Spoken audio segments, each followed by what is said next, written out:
Sadly, one person is dead. Another is recovering from their injuries when they were buried in an avalanche at a Tahoe ski resort in Northern California. Kelsey Kernstein is here with the latest details. Kelsey, good morning. Yeah, Adrienne, this really is heartbreaking. So now authorities are now identifying the victim as a 66-year-old man. The others, they made it out with minor injuries. Now officials are saying that no one else is trapped at this time, and they have now completed their search.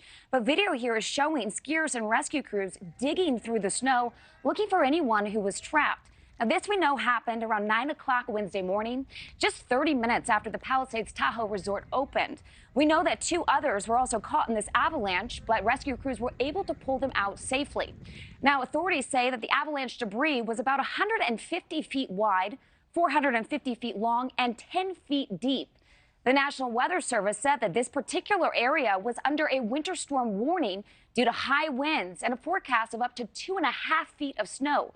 But mountain officials said that it was safe for skiers and snowboarders to get out there on the slopes.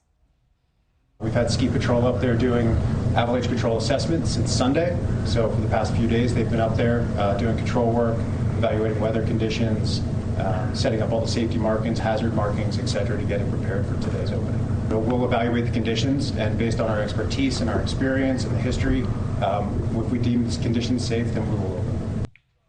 Yeah, also very interesting to point out that this resort had a very similar situation happen in 2020 when we know one person died. Another was seriously injured after an avalanche. We know that 2 lawsuits were filed against the resort, but then it was settled in 2022.